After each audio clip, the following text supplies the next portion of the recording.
আমার ভাইয়েরা ও জওয়ানেরা কান খুলে শুনে রেখে দেন, হাদিস পাকের ভিতরে এসেছে আল্লাহ নবীর সাহাবা হযরত আলকামা হুজুর ইন্তেকাল করার পূর্বে, হযরত আলকামা হুজুরের ইন্তেকাল করার পূর্বে মৃত্যু শয্যায় শায়িত রয়েছে।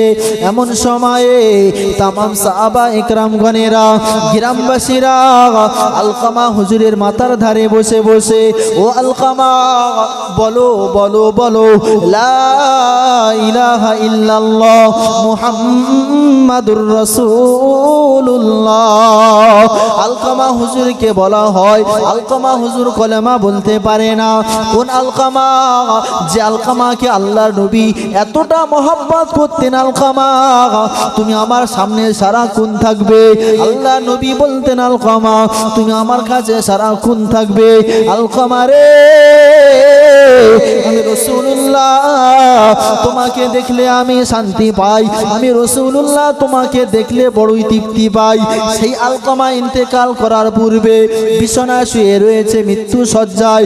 গ্রামবাসীরা পাড়া প্রতিবেশীরা আলকামা হুজুরের মাথার ধারে বসে বসে, ও আলকামা বলো বলো বলো লা ইলাহা ইল্লাল্লাহু মুহাম্মাদুর রাসূলুল্লাহ। গ্রামবাসীরা বলে দেয়, পাশ থেকে বিবি বলে দেয়, পাশ থেকে ভাই বলে দেয়, আর একজন বলে দেয়, কিন্তু আলকামা হুজুরের জবান দিয়ে কলেমা বার হয় না। একজন আর রাসূলুল্লাহর কাছে খবরটা দিয়ে দিলেন, ইয়া রাসূলুল্লাহ ইয়া হাবিবাল্লাহ, হুজুর আপনার প্রিয় প্রাণ প্রিয় সাহাবা হযরত আলকামা মৃত্যু শয্যায় শায়িত রয়েছে। হুজুর আলকামার জবান দিয়ে কলেমাটা বার হয় না, আলকামার মউতটাও হয় না। আলকামা বড়ই কষ্টের ভিতরে রয়েছে। হুজুর আলকামা বড়ই কষ্ট পাচ্ছে। হুজুর আপনি একটু আলকামার কাছে চলে আসুন, চলে আসুন।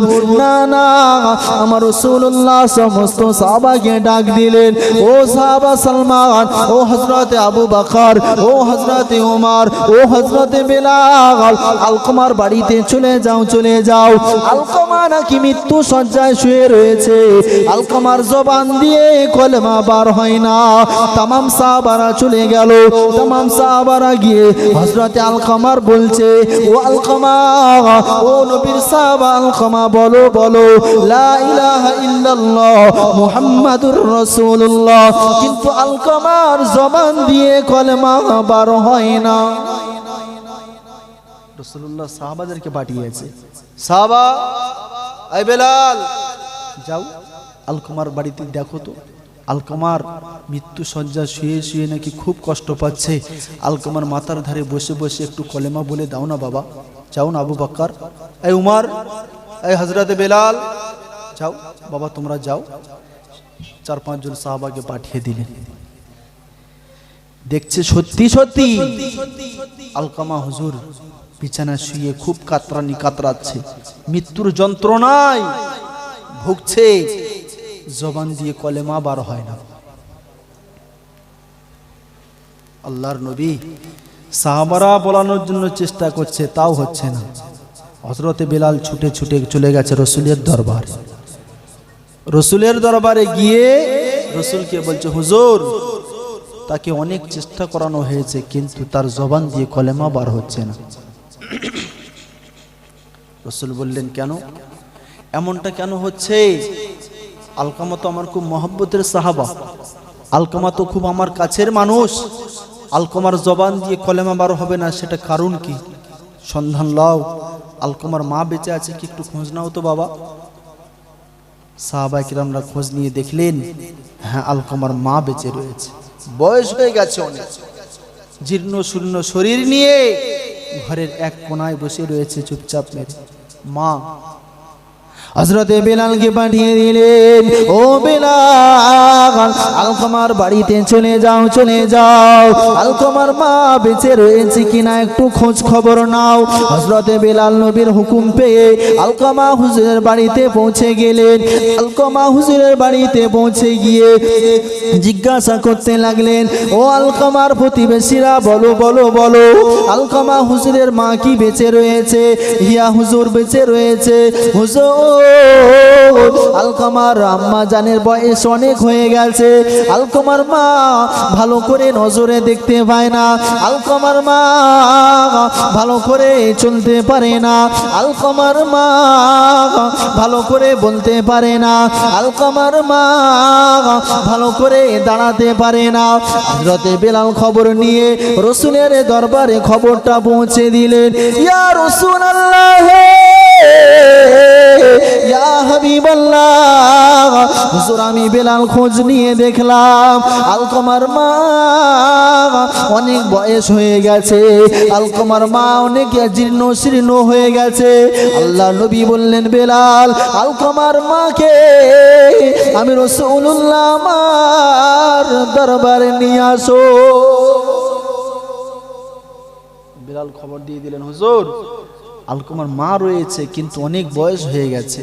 আল্লাহ নবী বললেন, আলকামা হুজুরের মাকে, তোমাদের ভাই আলকামার মাকে আমার দরবারে আসতে বল। বেলাল হুজুর গিয়ে বললেন, মা রাসূলুল্লাহ তোমাকে ডাক দিয়েছে। বুড়ি মানুষ, রাসূলুল্লাহ তোমাকে ডাক দিয়েছে। যেই বলেছে রাসূল ডাক দিয়েছে, জীর্ণ শীর্ণ অবস্থায় ঠেলে উঠেছে। জোরে বলেন না সুবহানাল্লাহ। বুড়ি মানুষ, চলতে পারে না, বসতে পারে না, খেতে পারে না, দেখতে পায় না, শুনতেও পায় না ঠিক মতো। রাসূল ডাক দিয়েছে, আমি যদি হেঁটে হেঁটে না যেতে পারি, আমি আলকামার মা, আমি আমার রাসূলের কাছে গড়িয়ে গড়িয়ে যাব, বসে বসে যাব, আমার রাসূলের সঙ্গে বিয়াদবি হয়ে যাবে। আল্লাহর নবীর কথা অনুযায়ী আলকামার মাকে রাসূলের দরবারে হাজির করা হলো। হুজুর ইনি হলেন আলকামার মা। রাসূলুল্লাহ আপন জায়গা ছেড়ে মায়ের কাছে উঠে আসলেন, মা আপনি কি আলকামাকে জন্ম দিয়েছিলেন? ইয়া রাসূলুল্লাহ, আলকামা আমার সন্তান। আলকামা কি কাজ করতো মা?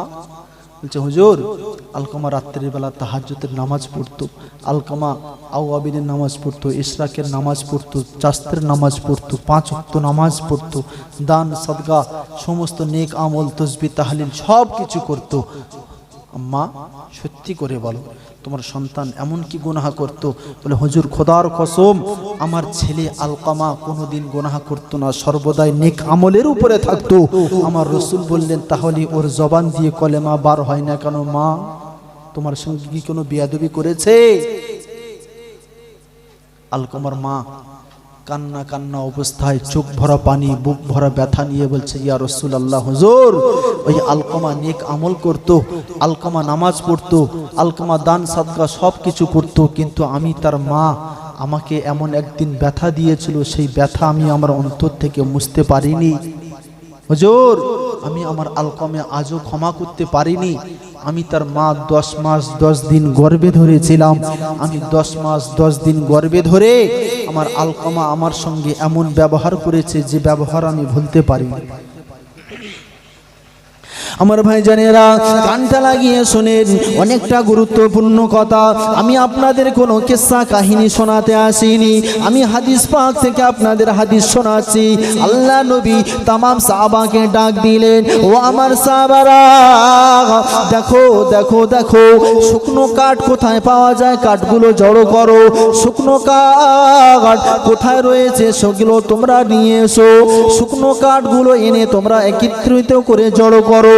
আল্লাহর নবীর কথা অনুযায়ী তামাম সাহাবারা শুকনো কাঠ জড়ো করে করে আল্লাহর নবীর কথা অনুযায়ী শুকনো কাঠ এনে এনে তারা ঢিবে করেছে। ঢিবে করার পরে আল্লাহর নবী সাহাবাদেরকে বললেন, যাও যাও আলকামাকে মৃত্যু সজ্জায় যেভাবে শুয়ে রয়েছে ওইভাবে আলকামাকে চাগিয়ে নিয়ে আমি রাসূলুল্লাহ আমার দরবারে হাজির করো। আর একজন সাহাবাকে ডাক দিলেন, ও বেলাল, এই কাঠের ভিতরে আগুনটা লাগিয়ে দাও। এই কাঠ যখন দাও দাও দাও দাও করে জ্বলবে, এই কাঠ যখন দাও দাও দাও দাও করে আগুন ধরে যাবে, ওই আগুনের ভিতরে আমার সাহাবা আলকামাকে তোমরা ফেলে দিও। কেন তোমরা আলকামাকে আগুনের ভিতরে ফেলে দিয়ে দিও। আম্মা জান রাসূলের পায়ে জড়িয়ে ধরেছে, হুজুর আমার সন্তান আলকামা মৃত্যুর শয্যায় কষ্ট পাচ্ছে, আমার সন্তান আজ কয়েকটা দিন ধরে মৃত্যুর যন্ত্রণায় কাতরাচ্ছে। হুজুর আপনি কি বলছেন বলেন, আমার সন্তানকে আপনি আগুনে কেন ফেলবেন? আল্লাহ নবী বললেন, মা ও জননী মা, সন্তান আপনার হতে পারে তার জবান দিয়ে কলেমা বার হয় না, কারণ আপনাকে সে দুঃখ দিয়েছে, আপনাকে সে ব্যথা দিয়েছে। আপনি যদি ক্ষমা না করেন, আল্লাহ তো এর থেকেও 70 গুণ তেজস্বী আগুন, আল্লাহ তো এর থেকে 70 গুণ তাপ ধারালো আগুন, সেই জাহান্নামের আগুনে তো আপনার সন্তানকে ফেলবে। ওরে মা, আপনার সন্তান জাহান্নামের আগুনে জ্বলবে, এটা আপনি কেমনে সহ্য করবেন? আমি আল্লাহর নবী জাহান্নামে যাওয়ার আগে আপনার সন্তানকে দুনিয়ার আগুনে ফেলতে চাই। আল্লাহর নবীর পায়ে জড়িয়ে ধরেছে, হুজুর আমার সন্তানকে যেন আগুনে দেবেন না। আমি আলকামার মা, আমি আপনার সঙ্গে কথা দিয়ে দিলাম, আমি আমার আলকামাকে চিরতরে ক্ষমা করে দিলাম। আল্লাহ নবী হযরতে বেলালকে বললেন, ও বেলাল এবারে যাও যাও যাও, আলকামার মাথার ধারে গিয়ে বলো লা ইলাহা ইল্লাল্লাহ।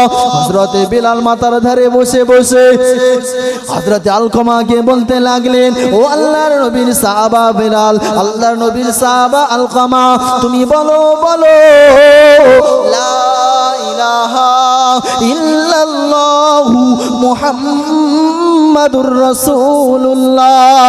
বলার সঙ্গে সঙ্গে আলকামার জবান থেকে আল্লাহ পাকের কালেমা লা ইলাহা ইল্লাল্লাহু মুহাম্মাদুর রাসূলুল্লাহ বেরিয়ে গেছে। আল্লাহ নবীর সাহাবারা জিজ্ঞাসা করলেন, ইয়া রাসূলুল্লাহ, ইয়া হাবিবাল্লাহ, হুজুর এতক্ষণ কেন তার জবান দিয়ে কলেমাটা বার হচ্ছিল না? আল্লাহ নবী বললেন, দেখো তার আম্মা জান তাকে ক্ষমা করে দিয়েছে, আল্লাহ তাকে ক্ষমা করে দিয়েছে। আম্মা তাকে ক্ষমা করেনি, আল্লাহ ক্ষমা করেনি। আম্মা ক্ষমা করে দিয়েছে, আল্লাহ ক্ষমা করে দিয়েছে। তাই সঙ্গে সঙ্গে আল্লাহ পাকের মহিমা তার জবান থেকে আমি রাসূলুল্লাহ সংবাদ পাঠানোর পরই তার জবান থেকে কলেমা শরীফ আল্লাহ বাহির করে নিয়েছে। কি বুঝলেন? গল্প শোনায়নি। মা ব্যথা পেয়েছে, মা ক্ষমা করছে না। রাসূলের সাহাবারা মাথার ধারে বসে বসে বলছে, বলো লা ইলাহা ইল্লাল্লাহ বলো। বলতেই পারছে না, জবান থেকে বারই হয় না। কেমন বার হবে? মায়ের তো কষ্ট দিয়ে রেখেছে, কেমনে বার হবে? মা ক্ষমা করছে না, কলেমাও জবান দিয়ে বার হচ্ছে না। আল্লাহর নবী বললেন, সাহাবারা কাঠ জড়ো করো আর সেই কাঠ ধরিয়ে দাও, সেই কাঠের আগুনে আলকামাকে ফেলে দাও। আলকামা হুজুরের মা রাসূলের পায়ে জড়িয়ে ধরেছে, হুজুর আমার সন্তানকে আগুনে ফেলবেন, আমি মা হয়ে কেমনে দেখবো? বলছে, আপনি যদি দুনিয়ার আগুনে ফেলা দেখতে না পারেন মা, আপনার সন্তানকে তো আল্লাহ জাহান্নামের আগুনে ফেলবে, তখন কেমনে দেখবেন?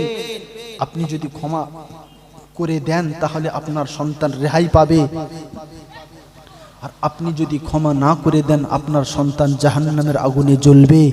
রাসূলুল্লাহর এই কথা শুনে মা বলছে, হুজুর আমি আলকামাকে, আমি মা হয়ে আপনার সাক্ষী রেখে আমার আলকামার জীবনের ব্যবহারের ব্যথা বেদনা আমি মা হয়ে ক্ষমা করে দিলাম।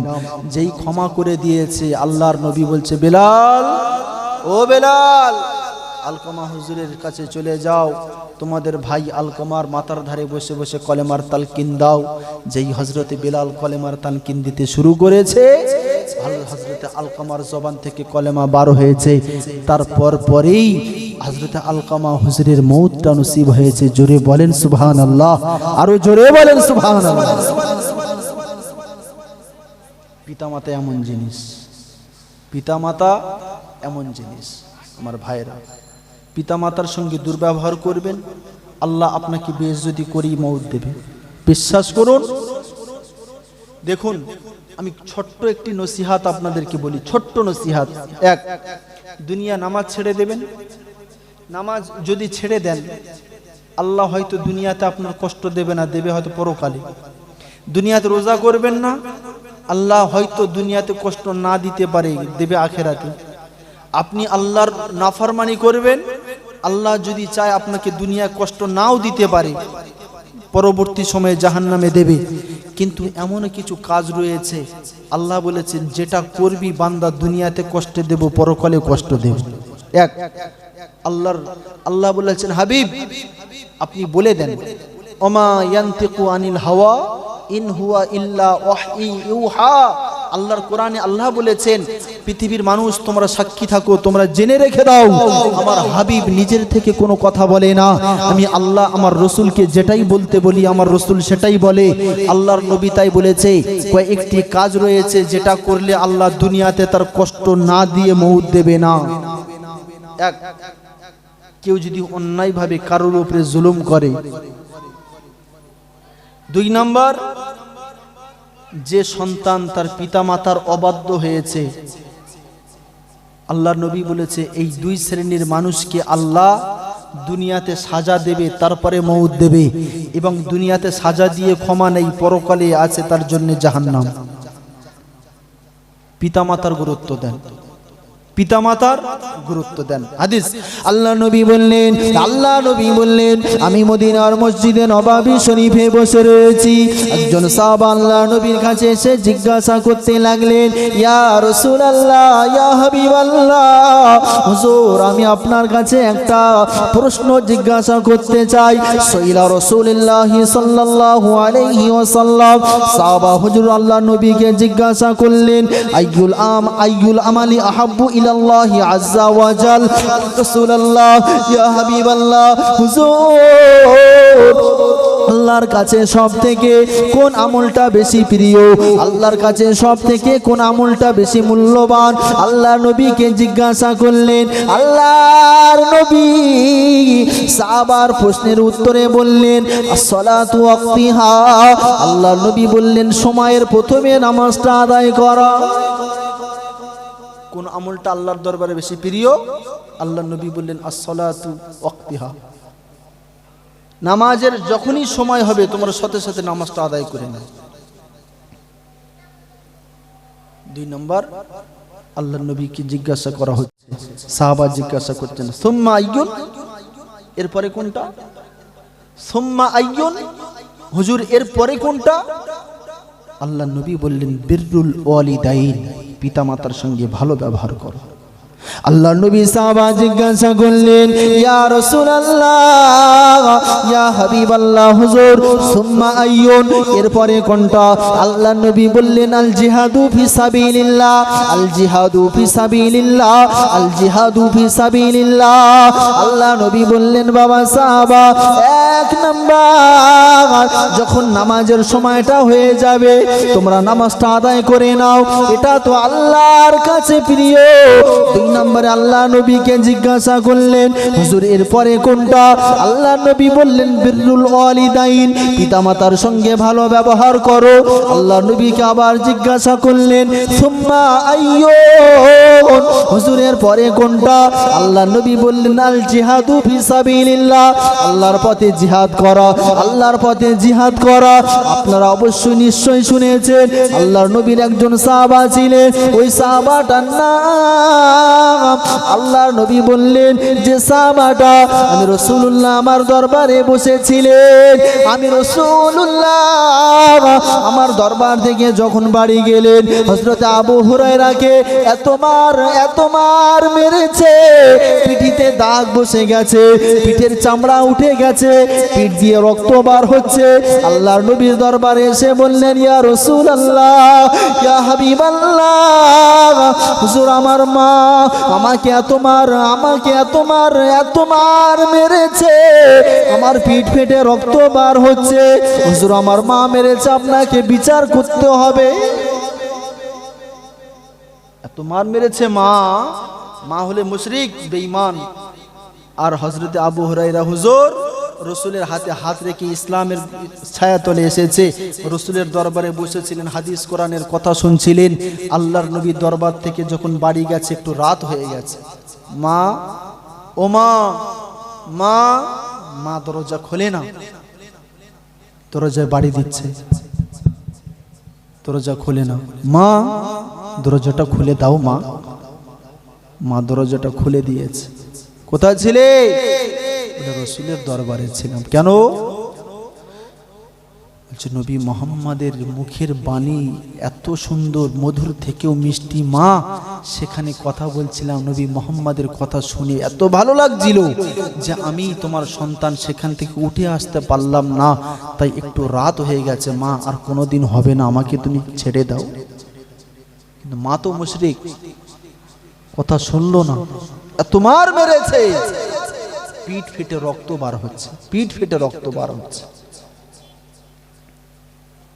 রাসূলের দরবারে ওই রাত্রি হাজির, হুজুর আপনার দরবার থেকে বাড়ি গিয়েছি, আমার মা আমাকে এত মার মেরেছে, দেখুন পিঠ খুলে দিয়ে, জামা কাপড় খুলে দিয়ে রসুলকে দেখাচ্ছে, হুজুর দেখুন আমার পিঠ দিয়ে রক্ত বার হচ্ছে, আপনার বিচার করে দিতে হবে হুজুর, আমাকে খুব মার মেরেছে।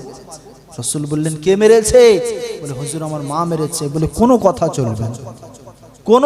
চলবে না, তোমার মা যেখানে মেরেছে, আমি রসুল আমার ক্ষমতা নেই, তোমার মায়ের আমি বিচার করতে যাব, এই ক্ষমতা আমার নেই। মায়ের ব্যাপারে কোনো অবজেকশন চলবে না। মা মেরেছে সেটাকে হজম করে নাও, মায়ের ব্যাপারে কোনো অভিযোগ আমি রসুল আমার কাছে করো না, কারণ তোমার মা মেরেছে যেখানে, আমি রসুল তোমার মায়ের বিচার করতে যেতে পারি না, সে ক্ষমতা আল্লাহ আমাকে দেয়নি। তাহলে মায়ের স্থান কত দূর সেটা আপনারা ভেবে নেন। আমার ভাইয়েরা, আল্লাহ নবীকে একজন সাহাবা জিজ্ঞাসা করলেন ইয়া রাসূলুল্লাহ, ইয়া হাবিবাল্লাহ, হুজুর আমার আব্বা আমার আম্মা দুজনাই বেঁচে রয়েছে, এই আব্বা আম্মার ভিতরে আমার কাছে কে বেশি খিদমত পাওয়ার যোগ্য? ইয়া রাসূলুল্লাহ, ইয়া হাবিবাল্লাহ, হুজুর আমি আপনার কাছে জানতে চাই, আমি কাকে সেবা করব, আমি কাকে খিদমত করব, আপনি আমাকে একটু জানিয়ে দেন। আল্লাহ নবীকে জানানোর সঙ্গে সঙ্গে আল্লাহ নবী বললেন উম্মুকা উম্মুকা উম্মুকা উম্মুকা, ও সাহাবা তুমি তোমার মায়ের সেবা করো। সাহাবা হুজুর আবার কিছু দূর গিয়ে আবার ফিরে আসলেন, ইয়া রাসূলুল্লাহ, হুজুর আমি কাকে সেবা করব? 2 নম্বর আল্লাহ নবী বললেন উম্মুকা, তুমি তোমার মায়ের সেবা করো। সাহাবা হুজুর কিছু দূর গিয়ে আবার ফিরে আসলেন, ইয়া রাসূলুল্লাহ, আমি কার সেবা করব? আল্লাহ নবী বললেন উম্মুকা, তুমি তোমার মায়ের সেবা করো। সাহাবা হুজুর আবার চলে যেতে লাগলেন, কিছু দূর গিয়ে আবার ফিরে আসলেন, রসুলের দরবারে এসে জিজ্ঞাসা করতে লাগলেন, হুজুর আমি কার সেবা করব? আল্লাহর নবী 4 নম্বরে বললেন আবুকা, তুমি তোমার বাপের সেবা করো। আল্লাহ নবী 3 বার বললেন মায়ের সেবা করো, একবার বললেন তুমি তোমার বাপের সেবা করো। মুফাসসির মুহাদ্দিস তারা বলেছে মায়ের ব্যাপারে 3 বার বলার কারণ হলো মা তার জীবনে সব থেকে 3টি কষ্টের ঝুঁকি নেয়, যে কষ্টের ঝুঁকি কোনোদিন বাপ নিতে পারে না। মুফাসসির হযরতরা বলেছে, তাফসীর ইবনে কাসিরের ভিতরে বলেছে, আল্লামা ইবনে কাসির রাহমাতুল্লাহ আলাইহি বলেছে মায়ের 3 বার বলার কারণ হলো মায়ের পেটে যখন সন্তান আসে, এই বোঝা পৃথিবীর পৃথিবীর কোনো পুরুষ নিয়ে বেড়াতে পারে না। মায়ের পেটে যখন কচি আসে, মায়ের পেটে যখন বেবি আসে, 10 মাস 10 দিন এই বোঝা নিয়ে তাকে চলতে হয়। সন্তান কখনো পেটে লাথি মারে, মায়ের পেটে ফিক লেগে যায়, মায়ের পেটে সন্তান এত লাথি মারে মায়ের খাওয়া বন্ধ হয়ে যায়, মায়ের পেটে সন্তান এত লাথি মারে মায়ের ঘুম ভেঙে যায়, মায়ের পেটে সন্তান এত জোরে লাথি মারে মায়ের স্থিরতাতে দূর করে দেয়। আল্লাহ নবী তাই বললেন, আল্লাহ নবী তাই বললেন, 1 নম্বরে তোমার মা তোমাকে পেটে নিয়ে বোঝা হিসাবে বেরিয়েছে। 2 নাম্বার হলো আল্লাহ নবী তাই বলেছে, তোমার মা যেদিন তোমাকে দুনিয়ার জমিনের মুখ দেখিয়েছে, দুনিয়ার জমিনের আলো দেখিয়েছে, ওই প্রসবের বেদনা, ওই প্রসবের বেদনা তোমার মা এতটা কষ্ট পেয়েছে, তোমার মা এতটা জ্বালা সহ্য করেছে, পৃথিবীর কোনো পুরুষ সহ্য করতে পারে না। আল্লাহ নবী তাই বলেছে, তোমার মা তোমাকে যেদিন ভূমিষ্ঠ করেছে, ওই দিনের ব্যথা, ওই দিনের বেদনা, ওই দিনের যন্ত্রণা যদি পুরুষের 100 জনের ভিতরে ভাগ করে দেওয়া হয়, পুরুষ মানুষ সহ্য করতে পারে না। একটা মহিলা তার সন্তানের জন্য হাজারো হাজার কষ্ট সহ্য করে সন্তানের দুনিয়ার মুখ দেখায়। আল্লাহ নবী 3 নম্বরে বলেছে, আল্লাহ নবী 3 নম্বরে বলেছে, তোমার মা তোমার 2.5 বছর পর্যন্ত তার স্তনের দুধ খাবিয়েছে। এই 2.5 বছর পর্যন্ত তোমার মা সঠিক সময়ে গোশ খেতে পারিনি, তোমার মা ঝাল খেতে পারিনি, তোমার মা বেগুন খেতে পারিনি। তোমার মা গোশ খেলে তোমার পেটের ভিতরে ফুটবে, তোমার মা ঝাল খেলে তোমার পেটের ভিতরে জ্বালা করবে, তোমার মা মনে যেটা চেয়েছে সেটা তো খেতে পারিনি। একটাই মাত্র কারণ, সন্তান আমার শান্তিতে থাকবে, সন্তান আমার সুখে থাকবে। তাই জন্য আল্লাহর নবী বলেছে, পৃথিবীর উম্মাত তোমার মায়ের ব্যাপারে আমি রাসূলুল্লাহ 3 বার বললাম, রাসূলুল্লাহ 3 বার বলেছে। বাপের ব্যাপারে 1 বার বলেছে, কারণটা হলো বাপের ব্যাপারে 1 বার বলার কারণ হলো বাপ সন্তান লালন পালন করার ক্ষেত্রে হালকা দাবিদার, আয়ু উপার্জন করে, সন্তানকে খেতে দেয়, মুখে অন্ন তুলে দেয়। তাই আল্লাহ নবী বলেছে, তোমার বাপের সেবা করো এই ব্যাপারে 1 বার, আর মায়ের সেবা করো এই ব্যাপারে বলেছে 3 বার। 10 মাস 10 দিন গর্ভে ধরে বোঝা বয়েছে, ডান সাইড বাম সাইড উপরে হতে পারেনি, চিত হয়ে শুয়ে থাকতে পারিনি। মা কত ব্যথা বেদনা সহ্য করে তোমার 10 মাস 10 দিন গর্ভে ধরেছিল। 2 নম্বর, যেদিন তোমার মা তোমাকে ভূমিষ্ঠ করিয়েছে, যেদিন দুনিয়ার আলো দেখিয়েছে, পৃথিবীর বিজ্ঞান বলছে ওই প্রসবের বেদনা, তোমার মায়ের ডেলিভারির কষ্ট যদি 100 জন পুরুষকে ভাগ করে দেওয়া হয়, পুরুষ 100 জন পুরুষ এই বেদনা ভাগ করে নিতে পারবে না, নিতে পারলেও তারা সহ্য করতে পারবে না। 3 নম্বর, 2.5 বছর পর্যন্ত তোমার মায়ের স্তনের দুধ পান করেছো, তুমি তোমার মায়ের স্তনে দুধ পান করতে তোমার মা ঠিক মতো গোশ খেতে পারতো না। গোশ খেলে আমার সন্তান দুধ খায়, পেটে গিয়ে ফুটবে, পেট ব্যথা করবে। ঝাল খেলে আমার সন্তানের দুধ খায়, আমার সন্তান দুধ খাওয়ার পরে আমার সন্তানের পেট জ্বালা করবে। মা বিভিন্ন রকম চিন্তা চেতনা করে খাওয়াটা পর্যন্ত ত্যাগ করে দিল। আল্লাহর নবী বলেছে, মা যদি জান্নাত কামাতে হয় তো পিতা মাতার সঙ্গে ভালো ব্যবহার করো। মা যদি তোমার ব্যবহারে কষ্ট একবার দিয়ে ফেলে, তোমার ব্যবহারে যদি উফ শব্দটা বলে ফেলে, আল্লাহ বলেছেন খবরদার, জীবনের আমল ইবাদত নষ্ট হয়ে যাবে। আমার কথা বুঝতে পারছেন? আওয়াজ দেবেন, বুঝতে পারছেন? তাহলে পিতা মাতা এই কবরস্থানে যাদের শুয়ে রয়েছে, শবে বরাতের ভরসা না করে যদি সম্ভব হয় প্রতিদিন হাত তোলেন, যদি সম্ভব না হয় প্রতিদিন জুমার দিনে হাত তোলেন, অথবা জুমার রাত্রে হাত তোলেন। বুখারীর একটা হাদিস শোনাই, বুখারীর একটা হাদিস শোনাই।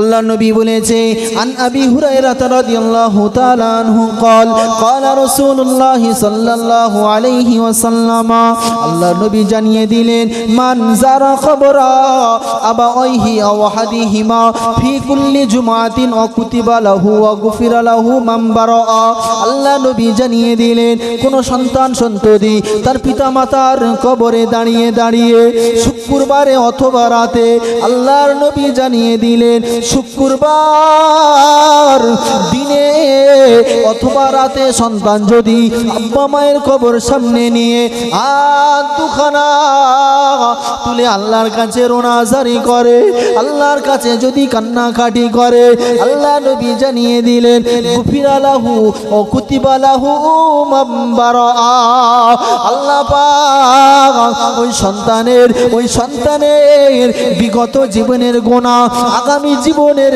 সাগীরা গুনাহ আল্লাহ পাক ক্ষমা করে দেয় শুধু তাই নয় আব্বা মায়ের কবরে আল্লাহ পাক এতটা সওয়াব দেয় আল্লাহ নবী জানিয়ে দিয়েছেন আব্বা মায়ের কবরকে আল্লাহ পাক কিয়ামত পর্যন্ত জান্নাতের বাগিচা বানিয়ে দেয় হাত তুলতে হবে পিতামাতা মান যারা কবরা আবাইহি আও আহাদিহিমা ফি কুল্লি জুমআতিন ওয়া কুতিবা লাহু ওয়া গুফিরা লাহু মান বারা আল্লাহ নবী বলেছেন সন্তান যদি হাত ওঠায় পিতামাতার আল্লাহ কবরকে জান্নাতের বাগিচা বানায় আল্লাহ কবরের আযাবকে ক্ষমা করে দেয় আর ভাইরা পিতামাতার অনেক মূল্য রয়েছে আমি আরো কোরআন হাদিস থেকে আপনাদের কাছে তুলে ধরবো আপনারা একটু দুরূদ শরীফ পড়েন ভক্তি ভরে আওয়াজ দিয়ে পড়েন আল্লাহুম্মা সাল্লি আলা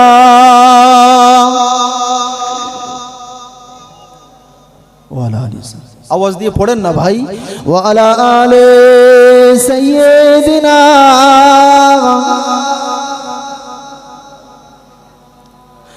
আমার মন ভালো না আমার দিল ভালো না আমার মন ভালো না আমার দিল ভালো না কবে যে যাব আমি সোনার মদিনা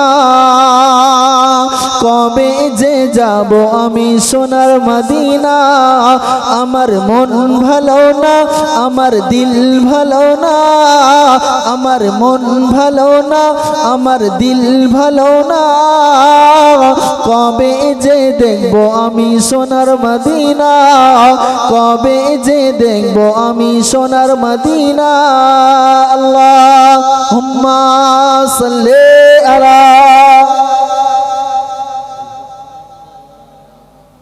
ওয়া আলা আলি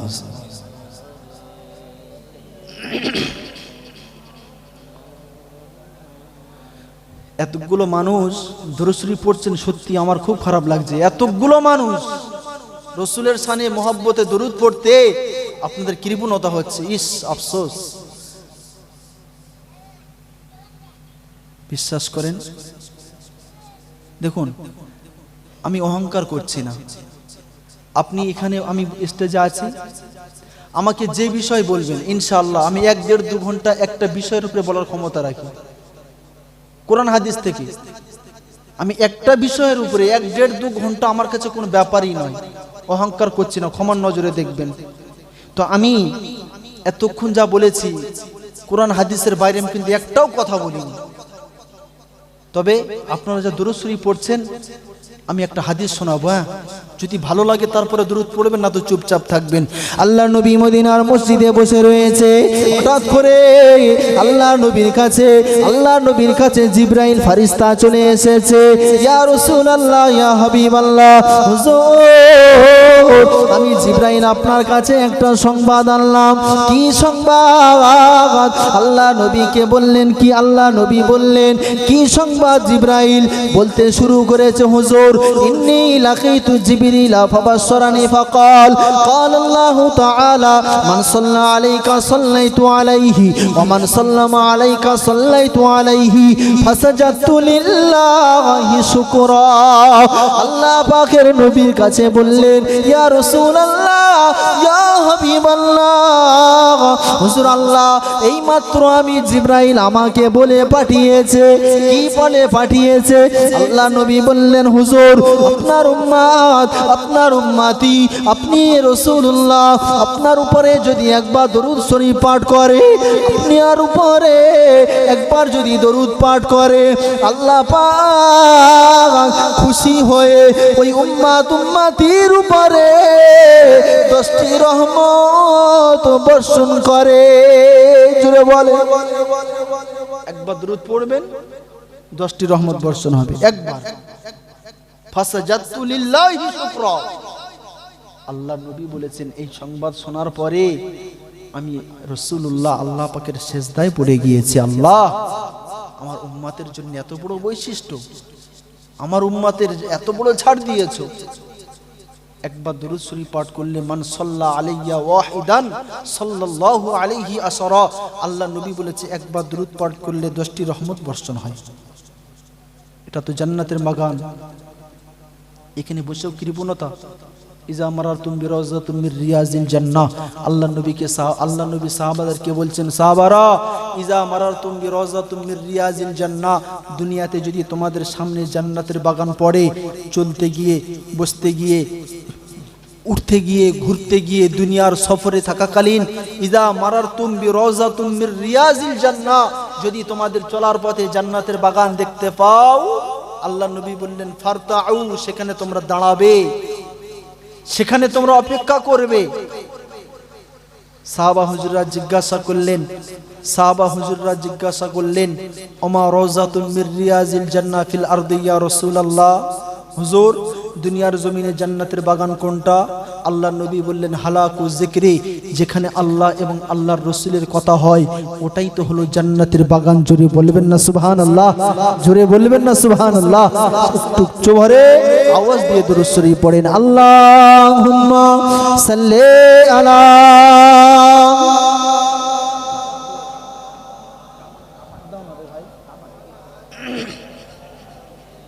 সাইয়্যিদ